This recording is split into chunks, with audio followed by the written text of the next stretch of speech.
Tá, aqui, gente, só para a gente terminar essa parte, ele vai dizer que a curva é suave ou lisa, né? Se a derivada dela for contínua. Ou seja, né, quando é que a derivada vai ser contínua? Quando as componentes dessa função derivada forem funções contínuas, certo? As componentes sendo f, g e h, então essas componentes, f', a derivada, né, f', g' e h' são contínuas, as primeiras derivadas contínuas. Aí a curva vai ser suave e quando isso nunca for zero, tá? Esse vetor derivada for diferente de zero. Outro nome para esse tipo de curva é regular, tá? A gente diz que a curva é regular quando esse vetor derivada aí, que a gente já vai dar um outro nome para ele, for diferente de zero. Isso são só tecnicalidades, né? Não precisa se ater muito a isso.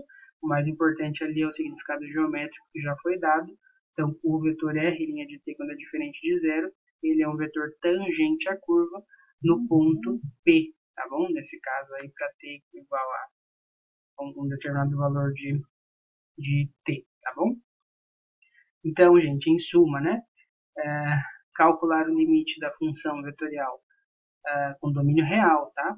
É calcular o limite das suas componentes, a função é contínua quando as funções componentes são contínuas, tá? E calcular a derivada da função vetorial é calcular a derivada das suas componentes, tá? As componentes da derivada são as derivadas das componentes, e aí com esse significado geométrico. Agora, gente, dado então o nosso vetor posição r de t, né, variando no tempo ao longo de uma curva suave, a gente viu então aí o vetor, né, r' de t, que é o dr de t. Esse vetor aí é o que a gente vai chamar de v de t e vai ser o vetor velocidade. Velocidade no instante t. Esse vetor velocidade, então, ele dá, gente, a direção do movimento do nosso vetor posição. Além disso, isso aqui são só algumas nomenclaturas, né, alguns nomes. Né? Além disso, o módulo do nosso vetor velocidade, ou seja, aqui no caso a norma, né, mas a gente vai denotar por módulo, é o módulo aí, vou denotar por R' de t, módulo de dr dt, é o que a gente chama de magnitude da velocidade. E finalmente a aceleração, né? Então a nossa velocidade é a variação da posição no tempo, a nossa aceleração vai ser a variação no tempo, só que agora da velocidade, tá bom? Esse aqui vai ser o nosso vetor A de t, né? Ou A. Então a aceleração no instante t, a variação no tempo da velocidade, ou seja, né? É d dt do nosso vetor v, ou v de t, ou seja, d dt, variação no tempo da variação da posição no tempo, ou seja, a segunda derivada, né? d2r dt ao quadrado. Tá? Então, a aceleração é a segunda derivada em relação ao tempo da nossa posição. Aí, gente, se a gente toma o nosso vetor velocidade e divide esse vetor pela sua norma, pelo seu módulo, lembrando, né, que nós estamos assumindo que a curva é suave, logo o vetor velocidade é sempre diferente de zero, portanto o seu módulo é diferente de zero, né? Então, quando a gente divide ele pelo seu módulo, a gente tem o que? Um vetor unitário, porque aí o módulo desse outro vetor, esse módulo aqui sai, né? Módulo de v vezes módulo de v, que é 1, né? Então, o módulo do vetor dividido pelo seu módulo é 1, esse vetor aqui é um vetor unitário, tá? Então, essa aqui é que é a direção, né? Puramente aí a direção do movimento. E aí, para a gente recuperar a velocidade, né, a gente multiplica, então, pela magnitude, né, pelo tamanho desse vetor. Então, aí o vetor velocidade, ele é o produto do módulo, ou magnitude, da velocidade pela direção, tá? Então, observe aqui, né? O módulo é um escalar e a direção é que é o vetor, tá bom? Escalar por vetor é que é o vetor velocidade. Então, tá aqui um resumão no nosso material, né? No material do professor Matheus. Temos o vetor posição, a sua derivada é o vetor velocidade, que dá a direção do movimento, e a magnitude é o módulo. A aceleração é a variação da velocidade no tempo, portanto, né, é a variação segunda, né, da posição, a derivada da segunda da posição em função ao tempo, tá? A velocidade, então, é a primeira derivada, o módulo é a magnitude. A aceleração é a segunda derivada, e esse vetor unitário é que dá a direção do movimento no instante t. A gente já vai ver exemplos e fazer exercícios, tá bom? E aí a velocidade, então, a gente expressa como o seu módulo vezes a sua direção, sendo a direção esse vetor unitário. Agora aqui para a gente ver as regras de derivação, não vou entrar em muito detalhe, tá? Esse vai estar disponível aqui, tem uma tabelinha aqui para baixo com as regras.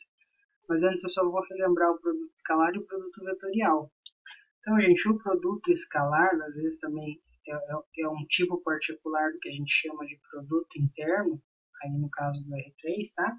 Dados os vetores U e V, com componentes aí coordenadas 1, 2 e 3, V1, V2 e V3, então dois vetores do R3, o produto escalar entre esses dois vetores vai ser o produto coordenada a coordenada e a soma desses termos. Então, 1V1 mais o 2V2 mais o 3V3. Então, observe que o produto escalar, ele toma dois vetores e nos dá um valor real, tá bom? O produto escalar é um número real. Já o produto vetorial, né, ele pega esses dois vetores, assim como a gente pegou anteriormente, 1, 2 e 3, 1, 2 e 3, R3, e aí denotando aí por U, chapéuzinho V, ou U, vezes V, né? O produto vetorial, ele é dado por esse determinante. Na primeira linha a gente coloca o IJK, na segunda a gente coloca o primeiro vetor, 1, 2 e 3, na terceira vem o V2 e V3 e calcula esse determinante. Então, na direção I, na componente I, a componente é o 2V3 menos o 3V2. Na componente J, é o 3V1 menos o 1V3. E na componente K, é o 1V2, o 2V1. Tá bom? Essas aqui são as componentes do produto vetorial.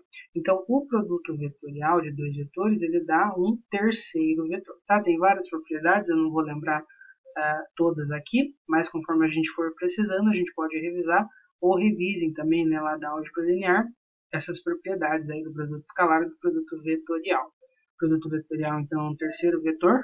Uma propriedade muito importante desse produto é que esse terceiro vetor é ortogonal, né, perpendicular aí, tanto ao U quanto ao V, ok? Então, relembrados desses dois produtos, a gente vai dar uma olhadinha nas regras de derivação. Então, aqui ele considera, né, U e V as funções vetoriais, que são deriváveis no ponto T. O C é um vetor constante, ou seja, né, coordenadas constantes, né, funções componentes constantes, se quiser, ou função vetorial constante. O Czinho é um número real, um escalar qualquer, e o F é uma função escalar que também tem derivada, tá? É derivado. Ou seja, F tem uma função real de uma variável, tá bom? Domínio real e contra domínio real. Então, para a gente derivar o vetor constante, né? Como a gente sabe que é também a derivada da função constante, esse vai ser um vetor nulo, tá? Derivar um escalar vezes o vetor é o escalar vezes a derivada do vetor. Já quando você multiplica o vetor por uma função escalar, aí já usa uma regra aí do produto, né? Então, f' vezes u mais f vezes u', né? Então, veja, aqui é um vetor somado com outro vetor. A regra da soma, né? A derivada aí desses dois vetores, da soma das duas funções vetoriais é a soma das derivadas, a derivada da diferença, a diferença das derivadas. A regra do produto escalar, então derivar o produto escalar de duas funções vetoriais. Veja que daí o escalar já é uma função real, né? Uma função escalar. E aí, então, vai ficar a derivada do U vezes o V. Então, observe que ainda é um produto escalar aqui, tá bom? São dois vetores. mais o produto escalar de U pela derivada do V. O produto vetorial a mesma coisa, só que agora com o produto vetorial. E a regra da cadeia aí para a função composta, sempre que a gente aplica U em f de t, a derivada é f' de t vezes U' de f de t. Então veja, f de t é uma função escalar, né? Então nós estamos aplicando a função vetorial U no escalar f de t. Ou seja, basta aplicar as componentes de U em f de t, derivando componente a componente, a gente chega nessa regra utilizando a regra da cadeia para funções reais de uma variável, tá bom? Tudo isso pode ser verificado, tá bom? Essas regras aí podem ser verificadas, mas não é importante para a gente aqui fazer o passo a passo. E aí então a gente ficaria com f' de t, que é um escalar, tá? É a derivada da função escalar, multiplicado pelo vetor U' de f de t. Então, gente, provavelmente aí o último assunto a ser abordado dessa semana é o vetor tangente unitário, tá? Para a gente entender um pouco mais sobre o vetor tangente unitário, a gente vai falar um pouco de comprimento de arco. Veja que a velocidade e a aceleração, nós estamos medindo a variação da posição do vetor posição em relação ao tempo, né? E a aceleração, né? A variação da velocidade em relação ao tempo. Além da gente ver essa variação em função do tempo, em relação ao tempo, a gente pode ver a variação em função do comprimento, tá bom? Da distância percorrida aí pelo vetor posição. Então, a ideia é basicamente essa. Então, é por isso que a gente precisa ver um pouquinho do comprimento de arco. Então, aqui a gente tem a nossa curva, né? O vetor posição R vai variando de acordo com o tempo. E a gente já tinha usado essa ideia aqui para a gente ver a derivada, né? Do incremento do tempo. Então, aqui a gente tem o vetor posição R de t, aqui a gente tem o vetor posição R de t mais delta t. Então, para delta t bem pequeno, gente, esse pedacinho aqui do traço da curva, esse pedacinho da curva, né, ele tem basicamente o comprimento da retinha desse vetor aqui, ó. Então, para delta t pequeno, vou escrever aqui, ó, delta t pequeno, o comprimento é basicamente aí o módulo do R de t mais delta t menos R de t. Ok? Esse aqui é basicamente o comprimento. Eu vou chamar aí de S de t, tá bom? Então esse aqui vai ser aproximadamente aí o nosso comprimento S de t, tá? Partindo aqui de um T0, tá? S de t esse tamanhão aqui, mais ou menos, tá? É que eu quero, né, perceber aí o fundamento aí do comprimento. E aí, quando a gente divide isso pela variação, para ΔT bem pequeno, né, isso aqui é aproximadamente, a gente sabe aqui o limite do módulo, né, então aqui a gente pega o módulo, é basicamente o módulo do vetor velocidade, tá bom? Então, para ΔT bem pequeno, essa nossa posição, esse nosso comprimento aí é aproximadamente a velocidade vezes o ΔT. E aí a gente soma todos esses pedacinhos aqui da curva. Então, basicamente, o que a gente vai ter aí é que o comprimento vai ser dado pela integral, tá? De um certo t0, né, até o t, vai ser dado pela integral da velocidade dt, tá bom? É isso que é integral, né? Dividir em pedacinhos bem pequenos e somar todos eles, né? Quando o comprimento aí desses pedacinhos, né, tendem a zero, da divisão aí do intervalo. Então, a gente vai precisar só desse, né, mas é basicamente o R', né, módulo do R'(t) dt, mas a gente vai precisar mais desse. Então, pelo teorema fundamental do cálculo, a gente tem o quê? Que ds dt, variação aí da distância no tempo, é o módulo da velocidade. Nosso tempo de gravação já está terminando, A gente volta daqui a pouco.